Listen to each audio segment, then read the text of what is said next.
રામ રામ, જય શ્રી કૃષ્ણ, જય માતાજી એન્ડ ગુડ આફ્ટરનૂન મિત્રો.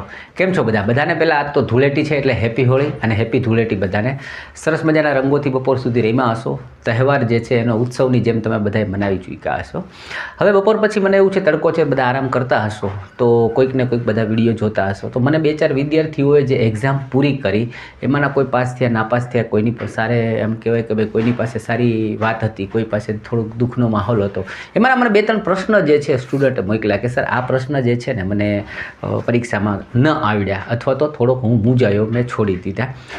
પ્રશ્ન જોયા તો એવા છે મિત્રો કે ખરેખર તમે મૌખિક કરી શકો એવા છે, બટ એની પાછળ જોઈતું હતું શું કે ભાઈ એ લોકો જે હતા ને એમને મેં પહેલો સવાલ કર્યો કે તમે મારા ટોટલી લેક્ચરો જોયેલા, મને પ્રોપર ફોલો કરેલો હતો કે ના સર અમે 2-5 વિડીયો જોયા હતા અને તમારો નંબર હતો, તમારી હારે વાત કરીને મોકલતા હતા. તો ઘણા વિદ્યાર્થીઓને છે ને પ્રોબ્લેમ મેઇન આ આવી જાય છે કે શું કરે છે કે 2-4 વિડીયો જોયા, પ્રભાવિત થયા, મજા આવી, પછી થોડો જુસ્સો આવી ગયો ને પછી પાછા શું કરશે કે પોતાની રીતે જોવા મળશે અથવા તો પોતાની રીતે પ્રિપેરેશન કરવા માંડે.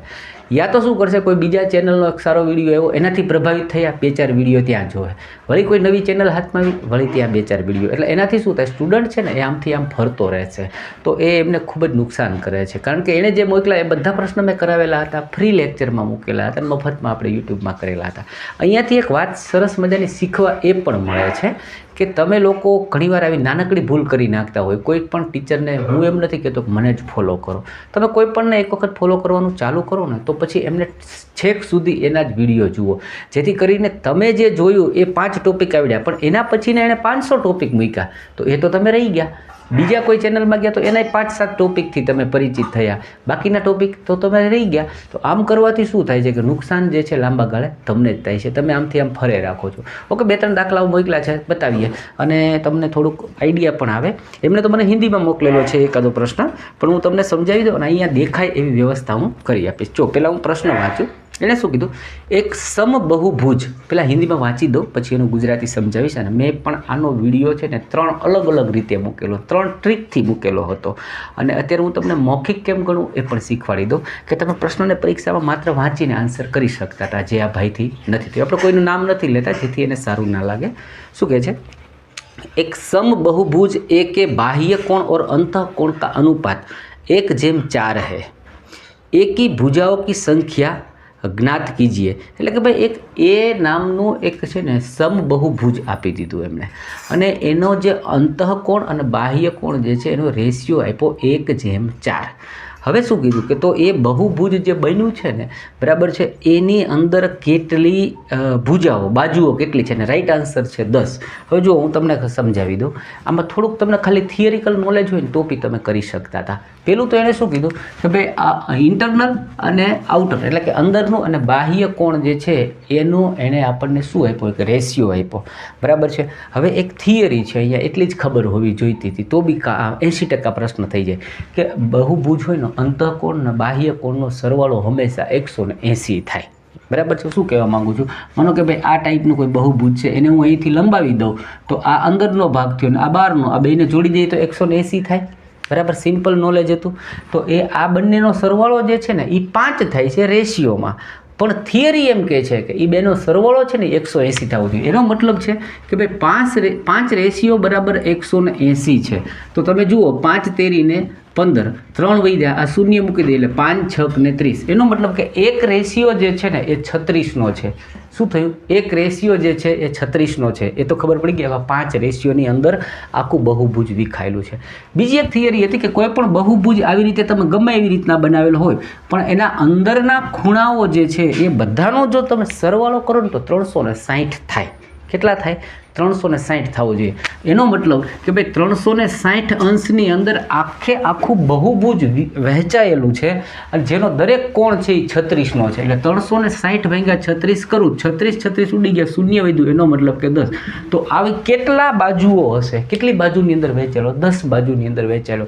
હવે આ પ્રશ્નને આપણે એવું માનીએ કે શીખી લીધા પછી પરીક્ષામાં શું કરત, તો કે ભાઈ 1:4 છે એનો મતલબ હું 5 પકડી લો મારા મગજમાં અને 5 બરાબર 180 કરું એટલે મને 36 વળી ગયા.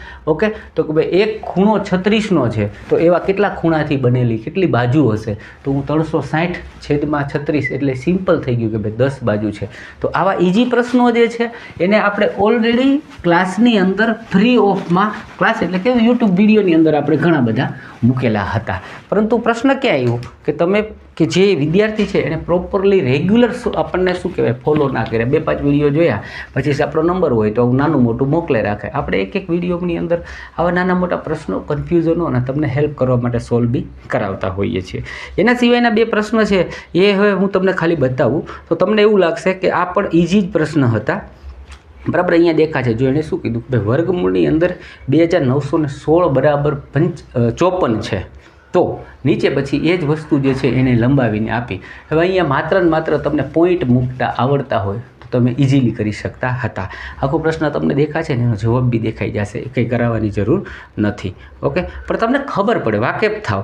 ત્યારબાદ પ્રશ્ન છે કે એક્સ અને વાયનો રેશિયો આપ્યો 2:5, વાય અને ઝેડનો રેશિયો આપ્યો 4:7 અને પછી કીધું કે ભાઈ આ બધાની અંદર 15,120 રૂપિયા જો વહેંચવા હોય તો કેવી રીતે તમે વેચી શકો.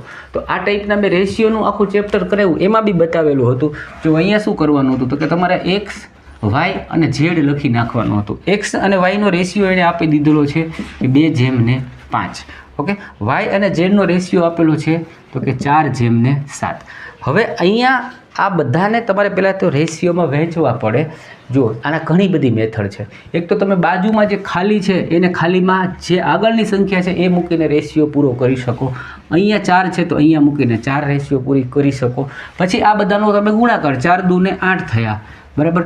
આ 5 ચોકુને 20 થયા અને 7 પંચાને તો કે 35 થયા. હજી આનું નાનું બનતું હોય તો તમે બનાવી શકો છો. ઓકે, એ રીતે કરી અને ટોટલ એમાઉન્ટ જે છે એને બાટી દો કે આ એક્સના ભાગમાં, આ વાયના ભાગમાં અને આ ઝેડના ભાગમાં. બસ આટલું કરવાનું હતું. આના સિવાય બી ઘણી મેથડો છે. તો આવા પ્રશ્ન કે આવા દાખલાઓ પણ આપણે કરાવી ચૂક્યા છીએ. ઓકે, એટલે એવું નહોતું કે આપણે મૂકેલી લેક્ચરોની અંદર તમને કોઈ પોઈન્ટ રહી જાય. સાયન્સના બી ભરપૂર આપ્યા, પેપરના સોલ્યુશન બી ભરપૂર આપ્યા. પણ હવે એ જૂનું ભૂલી જઈએ. હવે નવામાં શું કરી શકીએ તો કે નવાની અંદર આપણે પેઇડ બેચ ચાલુ કરી છે. જો તમે ચાહો તો જોડાઈ શકો છો, જેના અંદર આપણે દરેક ટોપિક, દરેક પોઈન્ટ, આવા અલગ અલગ પ્રશ્નો, 20 થી 25 પ્રશ્ન પેપર તમને ઓરિજિનલ ફ્રીમાં આપણે આપીશું. એના સિવાય પ્રેક્ટિસ કરાવીશું. એના સિવાય વાત કરીએ તો મટીરિયલ આપીશું. એનાથી આગળ વાત કરીએ તો વીકમાં 15 દિવસે, મહિને ચેપ્ટર પૂરું થાય તો એની પ્રેક્ટિસ માટે ટેસ્ટ બી આપણે લઈશું.